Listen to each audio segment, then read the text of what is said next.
Hey, what's up, guys? I would like to welcome you back to Perils of the Warp. our Warhammer podcast. I know we've been out, and even when we have been here, we've been a little erratic. Mm-hmm.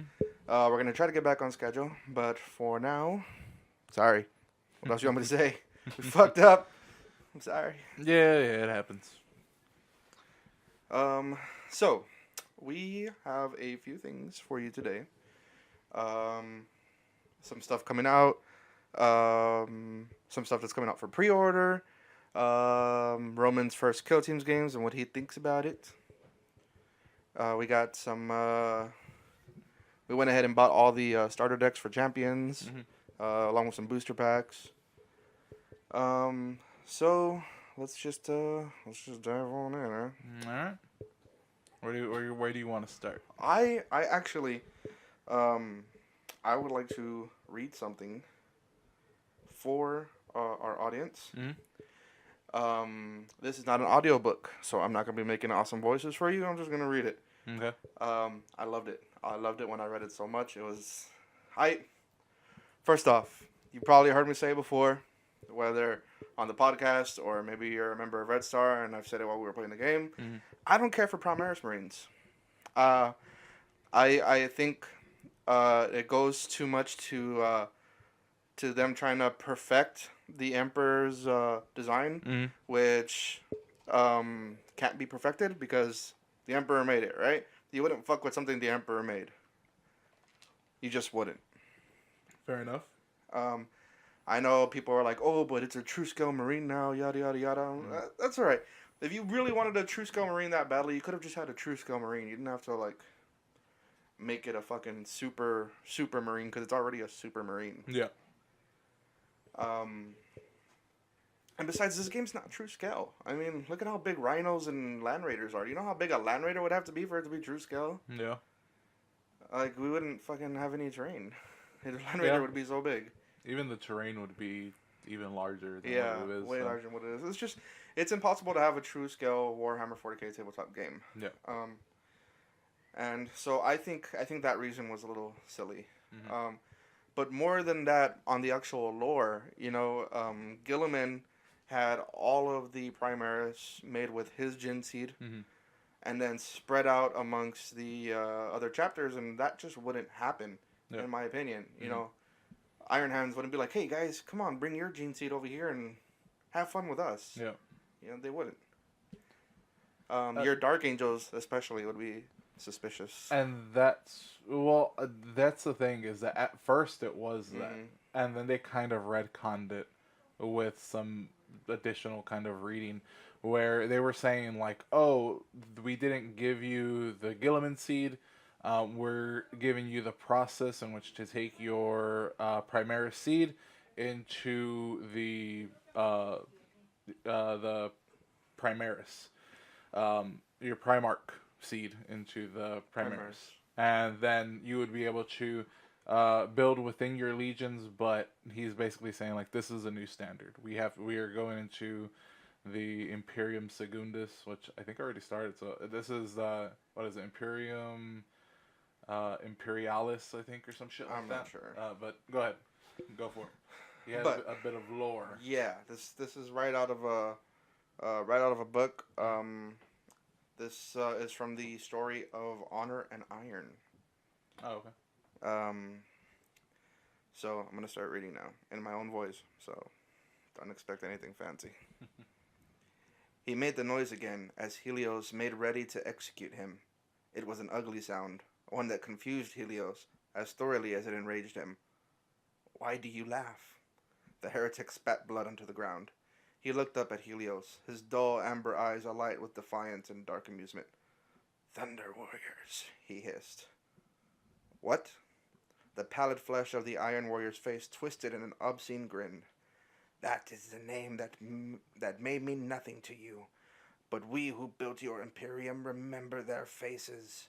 We remember the purges that were carried out when they were judged obsolete and cast aside by us, the Adeptus Astartes, who overtook them. And now, behold, your own replacements have come for you. The Primaris Marines gathered behind Helios, looking down upon their stricken enemy. I wonder, snarled the Iron Warrior, blood bubbling from his lips with every word, if your precious corpse god will be bothered to carry out the death sentence himself, as he did before. I think not. You speak only lies, snarled Helios. The Chaos Space Marine laughed harder, despite the obvious pain that it caused him. I speak truth to a dog that was never trained by its masters to hear it. He choked out the words, growing more hoarse by the moment. History calls out for you to take your place in the dust and forgotten footnotes. The final days of your kind are upon you, lambs being led to the slaughter. The Iron Warrior looked up at the Primaris Marines. How long until you execute your true orders and cut this wretch and his archaic ilk away like the chaff they have become? Alright, so I did get a little into it. Alright, fair enough. But I loved it. I loved it so much. I mean, there's times where, you know, as a nerd, stuff comes out and I'm like, I don't like that. And then they do one thing to fix it and I'm like, alright, I like it. So, Will Ensign shared this. And as soon as he did, I put the meme of Execute Order 66 from Star Wars where the clone stormtroopers killed the Jedi. I was like, oh my god, this is amazing. So hopefully we'll have a little civil war in the Imperium. I mean, that was the Horus Heresy. Yeah, but now it's like, that was Legion against Legion, you know, Chaos against Imperium. Now it's, you know, the fucking Ultramarine against Ultramarine, you know, fight between the Adeptus Astartes and the Primaris. Yeah, I mean, there's always going to be that, like, I mean, the lore is weird, but the thing is, 30K, if you want, you know, you're true to whatever, you know, lore, you'll go with 30K. 40K lore is ridiculous. It goes off into some places where you're like, but that contradicts this, and this contradicts that, and this contradicts that. So it really doesn't matter, to be honest. Like, when I look at 40K, I honestly don't care about the lore. I care about the lore of 30K, because that's, like, all the chapters, and, like, that's the strife between them, and I like that more than anything. The building blocks for the whole universe. But when it gets to 40K, it gets so ridiculous that I don't really care, to be honest with you. I play 40K because I like the way the models look and things like that. But as for the lore, it's so, there's so many contradictions, and I'm like, well, you're not even bothering to keep your canon in check, so I'm not gonna really pay attention. There's some, like, interesting stories that I'd want to read. Like there's I think they call it, I think it's the Heresian Wars, that deals with, Horus, like a reincarnation of the Emperor and Horus, basically, and like what that could be, and like, is it really true? So there's just all this different stuff.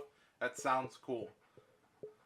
But I know there's going to be some things where I'm like, this doesn't fucking make sense, or this doesn't make sense. So, again, it's just one of those things where I don't particularly care, just because I'm done with it. I like 30K lore, but 40K lore is just dense and confusing. Yeah.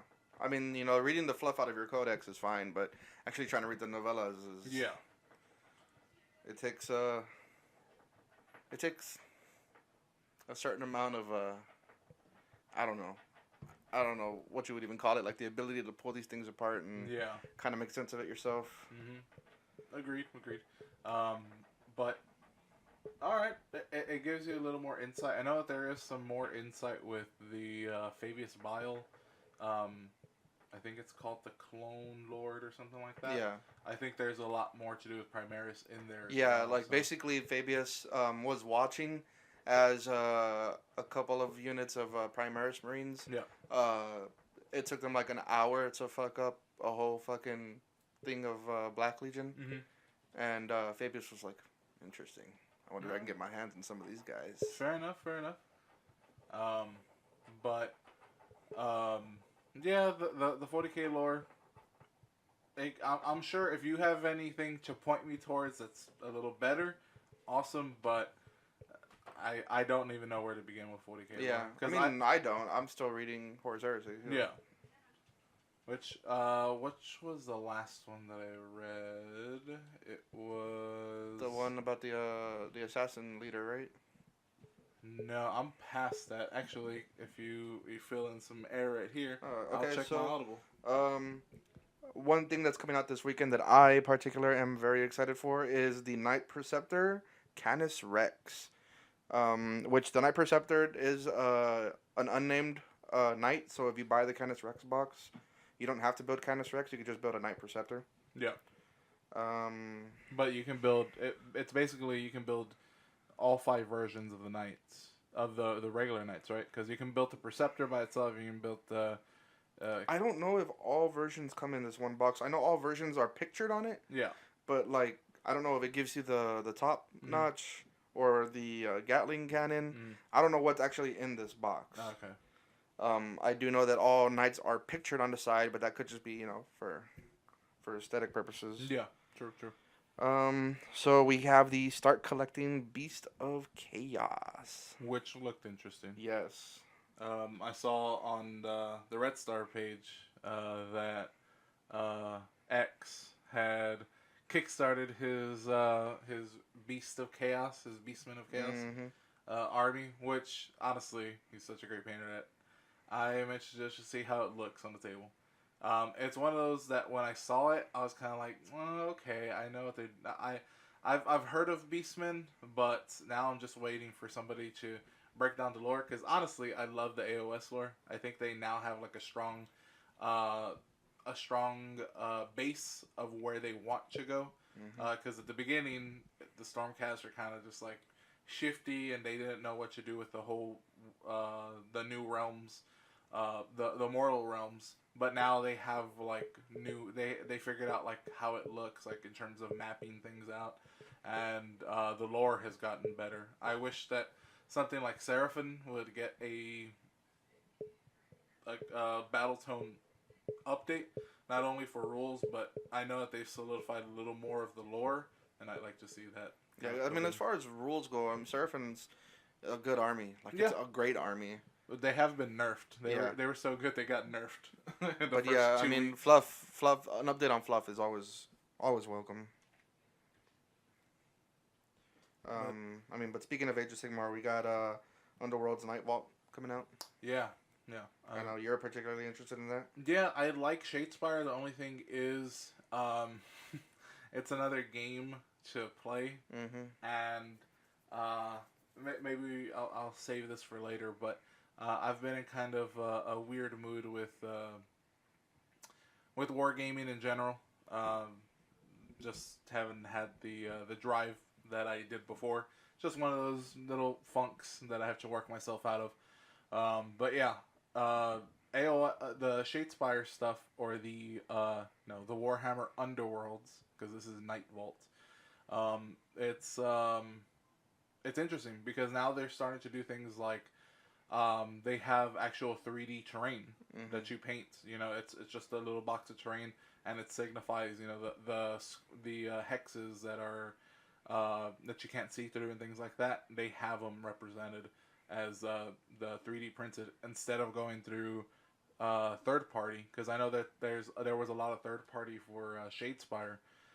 There were some companies that just did the 3D printing, and you could buy them for not very much, like $30 would get you all the terrain that you need for those. But now that they've at the end of the Shadespire kind of cycle, I guess you can call it, they released some more boards, so that's cool. And then in the Night Vault, you're getting 2 more boards. Nice. So We there's a definitely needed variety. that when we were playing Yes, yeah, yeah. Shadespire. And the thing is, like,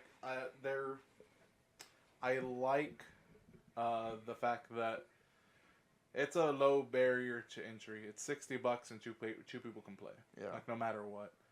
So I always like that about a box game instead of like a little bit here or there. This is a complete game, you don't have to worry about. They give you everything that you need. And the rules are a bit. You have to clarify some rules. I remember the first time we played, we were fucking up a whole bunch of rules. But it was fun. And I want to play more, but I also want to get more warbands so we can fucking play different things. But yeah, I was excited about Underworlds and was thinking, should I put it on a credit card for Night Vault? So I don't know about that just yet. But yeah, it looks really cool. So coming soon from Forge World. Forge World. Who said that? Who said that? Oh, we have a Forge World comment. Oh. Yeah. If you want to get into that right now from our last episode, which was a little filled with a lot of Forge World talk. This is from Trent Hackenberry. Hey. What's going on, Trent? He says, interesting fact, there were already a hidden 20% markup for GW/Forge World made from cells in the US. So this additional 20 to 25% markup is just unacceptable, period. We're basically paying like 40% more than a customer in the UK just said. This came to light after I listened to a podcast that actually broke it down, just broke down the math completely, and it's fucking unacceptable. Yeah. So I don't know what's going to happen with Forge World. I'm a little scared because I don't know if they're going to continue Horus Heresy or anything like that. And that sucks because there's some legions that don't have any special models, or they don't have their Primarch, things like that. Like, for me, it's, the Dark Angels, but there's White Scars players that don't have shit. There's the Blood Angels that everybody's saying, like, oh, Sanguinius is going to come with that. Who even knows at this point? So that's a little upsetting, but we'll see what happens. We'll see how Forge World wants to answer that. But what's new from Forge World this time? Kriya the Huntress. Fresh from the amniotic tanks of House Escher's Alchemist Flesh Techs, the Death Maiden known as Kira the Huntress will soon be turning the Necromundan Underhive into her own personal hunting ground. And funny enough, she actually looks like a gore. Like, look at her. Oh, okay. She got a feathered headdress with the skull head. And, yeah. Yeah, so she kind of looks like a fucking Ungord. Mm-hmm. But she looks alright. Yeah, she looks cool. Maybe a different paint job. And then we have the Seroptic Heavy Construct, which is that big dreadnought-looking Necron thing that got teased a while back. Yes. So it's a walker on 4 legs. Mm-hmm. It looks like it could be about the size of the Redemptor Dreadnought. Okay. And so it's armed with 2 base. They specifically say base, so I guess you can add more. Okay. Singularity Generators, which is a 36-inch heavy 3d3, strength 8, AP minus 3, damage d6 weapon. With each time you roll a wound roll of 6 for this weapon, the target suffers 1 mortal wound in addition to any other damage. Jesus. So yeah. It's a lot of shots. Very much so. And super fucking just massive on damage. All right, well, Necron's got some heavy shooting. Yeah. Which I think they kind of needed, because from what I hear from Necrons, it's cool that they have, they can get so many shots with all their little guys, but they don't have the oomph that they need. Maybe that'll provide it, so that's pretty cool. And then last, and definitely least, was Wake the Dead. And never have I heard more lackluster from Warhammer fans. Yeah, it's a really dumb set. I mean, here's the thing, is like, if you're playing Eldar, it might be worth it, because it comes with the that tank. Yeah, it comes with 1 Spirit Seer, which is your HQ, 10 Guardians, which, I mean, if you're playing Eldar, you already have Guardians. And if you're playing Eldar, you already have your Spirit Seer, so this is geared more towards somebody barely starting off the Eldar army. Yeah. You have your 1 Wave Serpent, which is good, and then you have 5 Wraithguard, which is not good. I don't know who plays Wraithguard. Wraithguard or who would want to, but there you have it.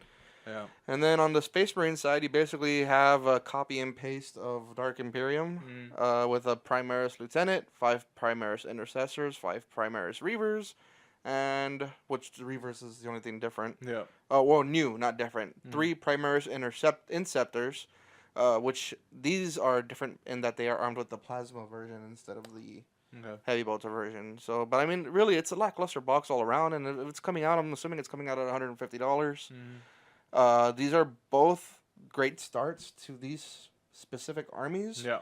But if you are just starting, you Mm. don't want to spend $150 to get 2 completely different armies. Yeah. And if you're not just starting, then you already have what you need from this stuff. Yeah. So there's no new anything. It's just. I mean, this started with Forgebane, where they had these kind of smaller boxes that had smaller units that were already established armies and good starting points. But the big thing for Forgebane was the Armigers. Armigers, because that was the first time. And you also had them. the Cryptek on the on the Spider Glider. We didn't have that before. So those were 2 new models that made that box excitable. This one's just meh. It was the same thing with the Space Wolves one. I mean, the Space Wolves versus what was it? The Gene Stealers? Yes, Tooth and Gene Claw? Stealers. I guess what made that one worthwhile was it was new Gene Stealer models. Yeah. So like there was something for those 2 boxes. For this one, it's just the same thing. You can get these boxes pretty much fucking half off, or if you go to wherever your local game store is, I'm sure they have some of those, just already built, and you can strip them if you need to. It's just not. It's a lackluster box. You had one with Forgebane that was fucking awesome. It had some new models that people really craved. Then you have Gene Stealers, which was a little less, but for the Gene Stealer players that wanted those, they were awesome.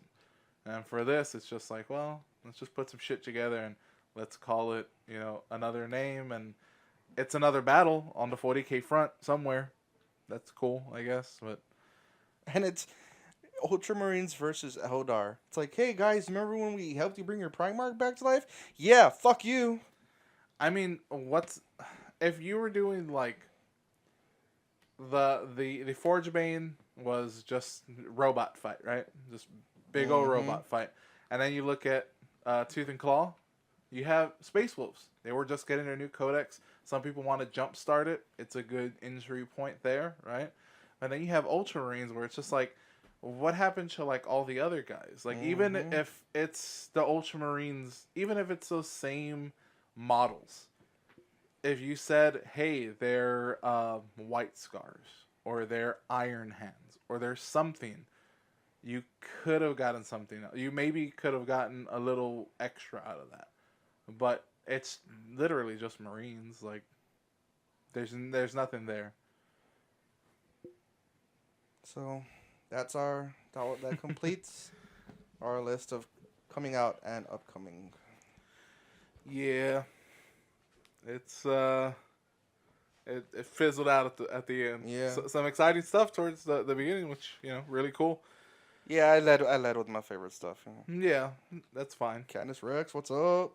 You've been waiting for that. I have been waiting for that for Everybody's so been waiting long. for this model, but I'm just like, yeah. Everybody was super pissed, including you. Like, God damn it, why don't they fucking have... I was like, it doesn't matter. You're going to get it anyway.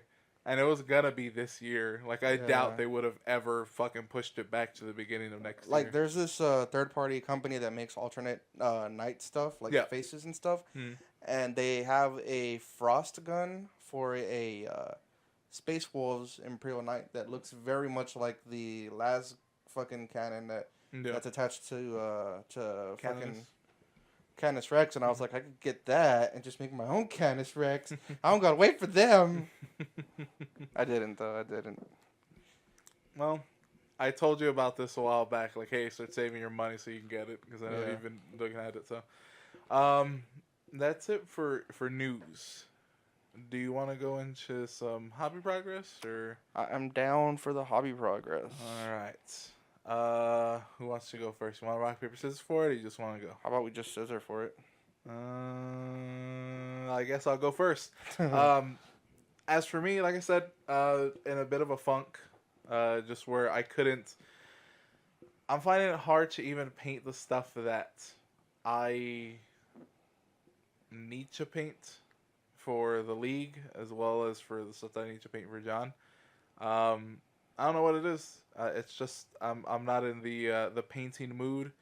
I'm not necessarily into the playing mood, so it's just one of those things where I'll work it out. Maybe I We all have get in funks. yeah. So it's just one of those times for me. So haven't done much, but I did a lot. You heard all the progress that I've done in the year. Maybe this is just kind of my little break point. Well, I mean, Um, the people don't know about your death company that you've been working on. Yeah, with the league, I told that last episode I was like, oh, I was gonna keep it secret. Now I've been working on my Blood Angels because I've had Blood Angels and I had the Primaris stuff painted for a long time. The thing is, I never really played with it. I thought this league would be a perfect choice for me to start painting up some DA, and I worked on a couple of dreadnoughts, and then I started working on my Death Company, which I'm happy with. I like the way they look. As of right now, I just have to clean up some black, just clean up a little places where I messed up here or there, but mainly just clean up everything with black, and then get the jump packs because all my Death Company is in jump packs. So just have to spray paint that little, or spray paint, airbrush some of that little blue flame that comes out the jet packs. Yeah. Um, I actually flamed something I've been wanting to work on. Might need your help. Okay. Learning how to do it. All right. I'm always down to help and teach what I know. I don't know much. Maybe You know a lot more than me. Well, yeah, but I think there's some other people that maybe have a better track record with Fuck stuff. those people. But yeah, that's pretty much what my hobby progress was. Oh, the one thing that I did do is work has been weird for me. That's part of the reason why we've been missing episodes, just because they're putting me on different routes and things like that I have to figure out. But I was able to do one thing, which was the second Armiger Knights, the Helverin, Yeah, the the shooty Helverins. version. I had done one a while back, and now I've assembled my second one.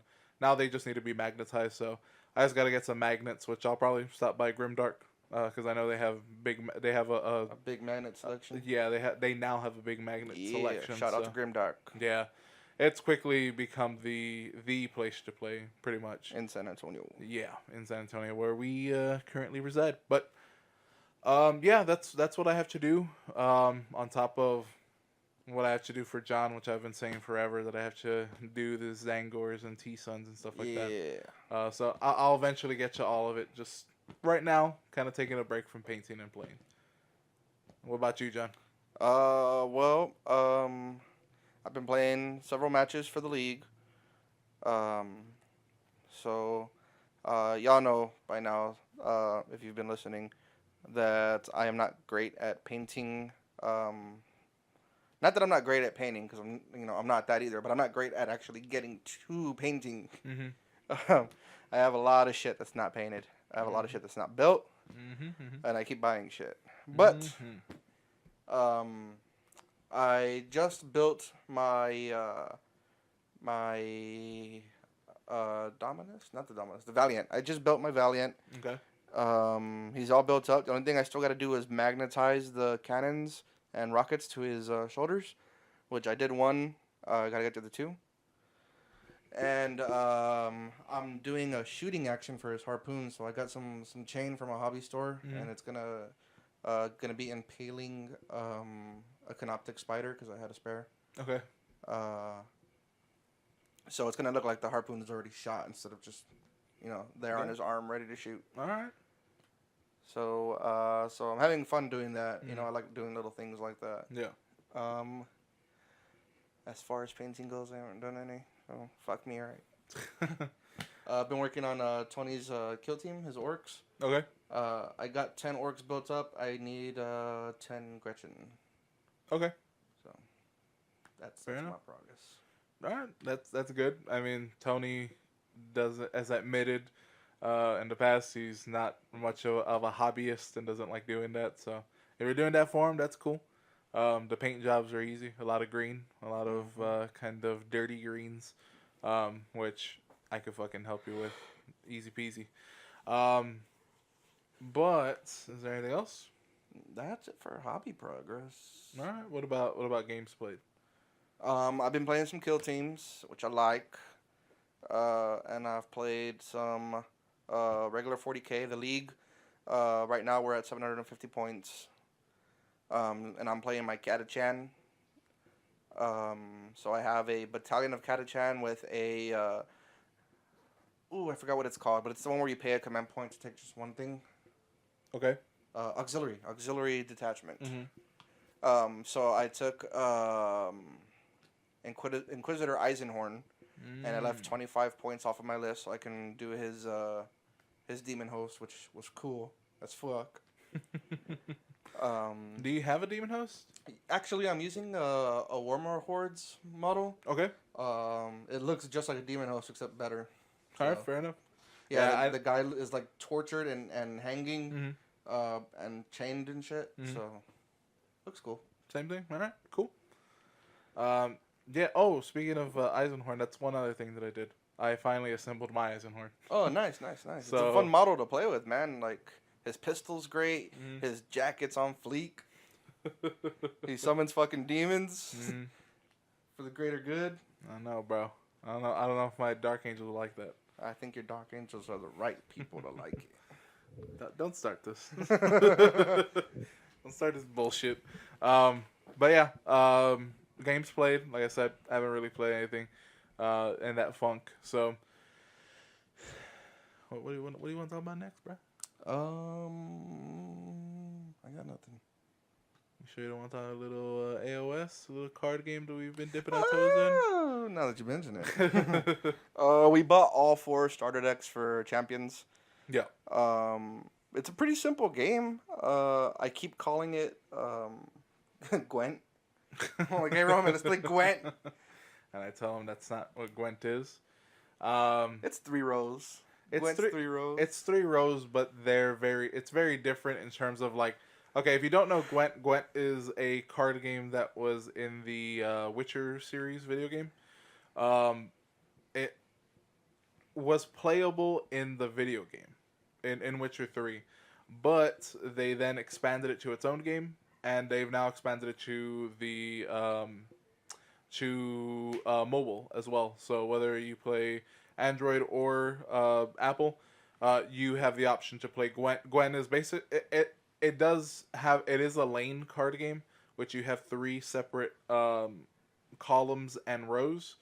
And the thing is, you have different types of things that you can put out there. There is range characters that, even though they are in the back row, they can shoot over and they can start damaging things in the other person's rows. So that's like one of the big differences, is that it has like a range system, where AOS Champions doesn't have a range system. It's 4 rows. You have your 4 champions. Now the cool thing about it is that, yes, take for example the order. Order is the Stormcast. That's your starter. But as you expand and you buy booster packs and things like that, you can it's the Grand Alliance. So you can put in any order cards. So you don't necessarily have to have that. I don't know what exactly they have because I haven't done too much research into it. But I know that there is other order things that do follow in there. And then you have your blessings. So you would have your 4 champions, and then you'd have your 4 blessings. Now your blessings are kind of like in Pokemon. If you played that, they're kind of like your prize cards. You do different steps on each warrior card. It has a different step. Or not your warrior, your champion has different steps that you have to complete, and once it does a full rotation, then you would be able to use that blessing, and along with anything else. But the thing that is different about this is that there is specifically like wizard stuff, so they can only summon spells, like specifically spells are they're the only ones that can do it. And then you have some that only if you have beasts and things like that, they'll come in, and they only come in for certain characters. Yeah, and unlike pretty much any other card game that's come before, I'm sure there's many different play styles, but I'm talking about Yu-Gi-Oh, Magic, Pokemon. It's the thing that differentiates this game from those is that you're not attacking with your creatures. No, it's just every turn that they're out, they rotate, and when they rotate, they may or may not cause damage to your opponent depending on what number or symbol is on the corner of the card. Yes. So it's just like you put out a Blood Warrior, and when he comes in, his first corner says 1, so you deal 1 damage. Yeah. And then on the second turn that he's out, he'll rotate once. Automatically, they have to. Yeah. And there might not be a number there, so it doesn't deal damage. Mm-hmm. And then on the next turn, it'll rotate upside down, and there's another 1 there, so that'll do 1 damage. Yeah. And then once he makes his full rotation, he's gone, leaving you an open space to play something else. Yeah, they rotate counterclockwise, so you'll play it, the normal way that you see it. They will then start turning counterclockwise, and as soon as they make a full rotation, or you get to a rotation that does not have a marker of some kind, then they are out. That's when they're spent, basically. One of the things I like is about the heroes. Mm-hmm. It's like, oh man, this hero's really good. We gotta fix this. Fuck it. Just tell them they have to lose 2 life to play it. Yeah, exactly. And another big thing is that there's no resource management.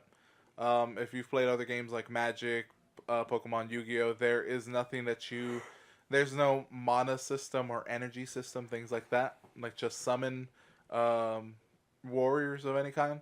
It's just you put it out there. So that's one of the bigger parts, as you were saying, that you really don't need any resources. One of the cool things is everybody starts off at, 25 life? 25. And each champion either gives you a plus or a minus in terms nothing. or nothing in your on your life. So your life can slide to a max of 35. It will never go past 35 no matter what, or it can go down. But it never goes down past 20, I believe. So you're either gonna start off with 25, you'll go as low as 20 or go as high as 35. So it's a fun game. I haven't done too much in terms of real life play, but also if you are on Android or iOS, they did release their mobile, and it's free to play, completely free to play unless you want to pay. It's like any other game. You pay and you can get booster packs. Exactly, you can get booster packs or things like that.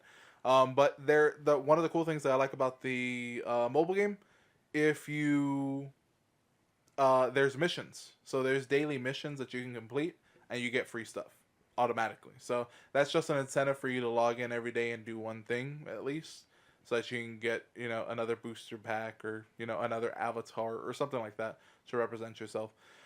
Other than that, haven't really done much. One thing I do want to say, if you are into AOS and you do like mobile games, there is one called Realm of Wars, I believe, or War of Realms, for AOS. It is I don't even know how to describe it, to be honest with you. It's a full kind of 3D, I want to say it's turn-based kind of a game.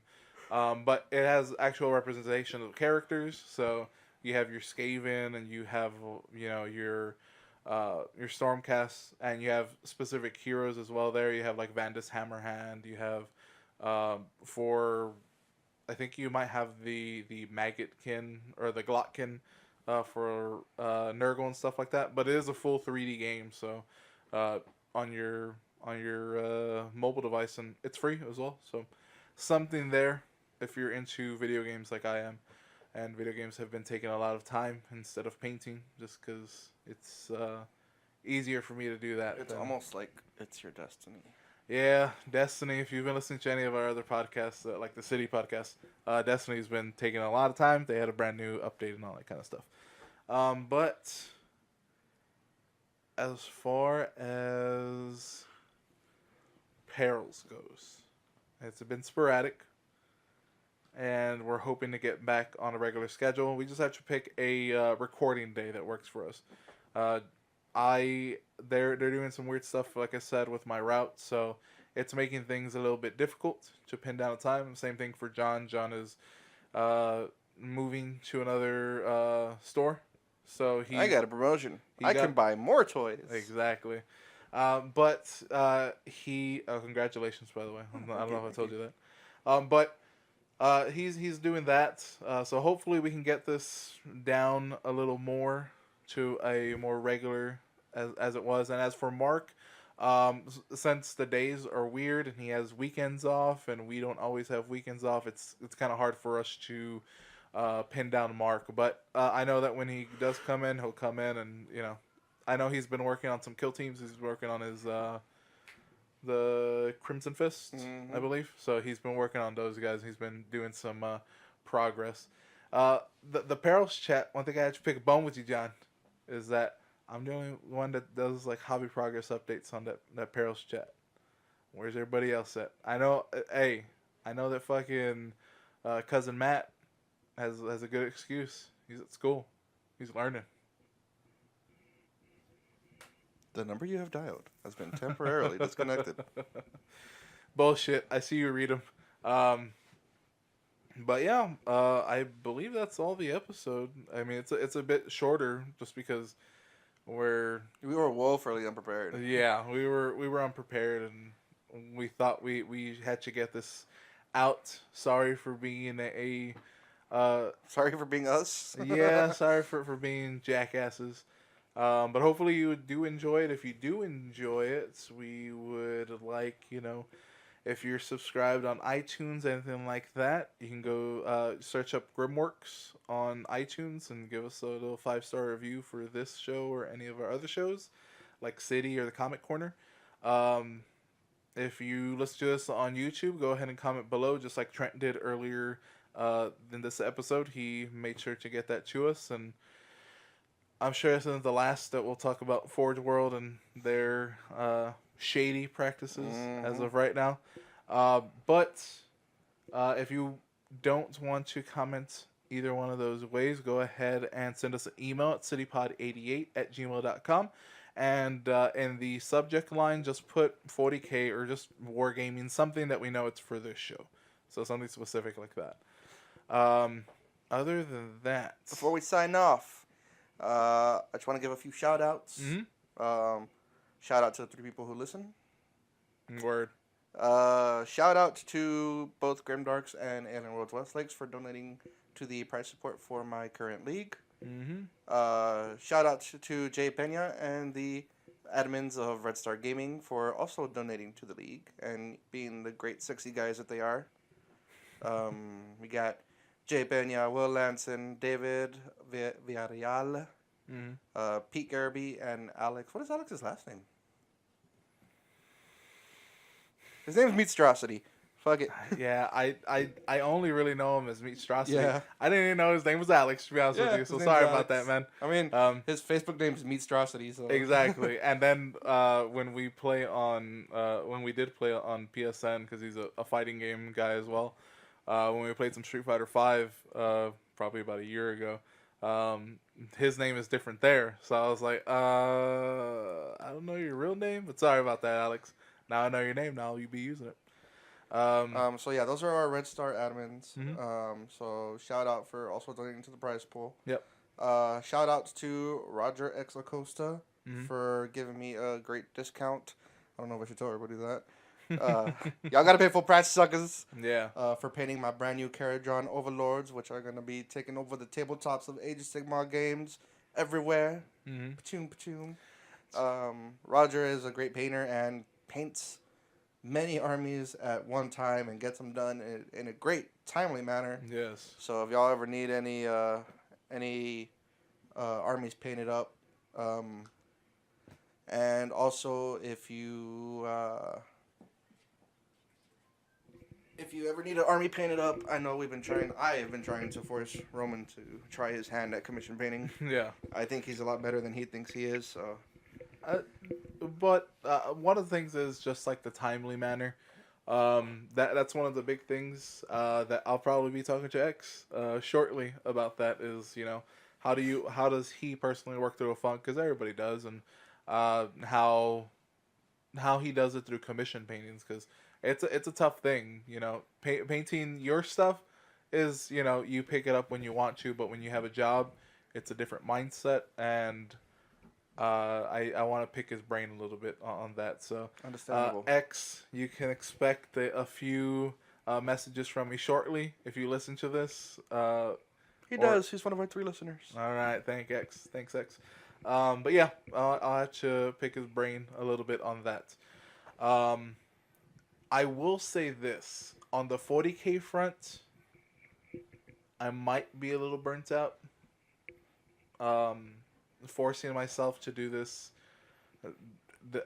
paint, because I only had maybe, for the most part, I had maybe about the 750 already painted, Mm-hmm. but trying to paint another, 1250, um, by itself is really hard, while I'm trying to do other things, especially work and stuff like that. So it is difficult. I might have burned myself out on 40K, but I look at my AOS stuff and I look at my Stormcast, and I'm close to having a fully painted 2,000 point list. That's kind of just sporadic, no real battalions to be honest. But I look at it and I'm so close that I kind of want to put some energy into that. So we'll see where it all goes. I might not even play in this 40K league, but I already paid, so my payments already go into the prize pool. Not to mention that, since John is part of Grimworks and we do Perils, we're donating some prizes ourselves. Mm-hmm. So, even if I'm not playing that, I will be at least... Still a part of it all. Yeah, exactly. But yeah, I think that will wrap up this episode. Is there anything else you want to say before then? Bye. See you in the warp, bros. See you in the warp. All right.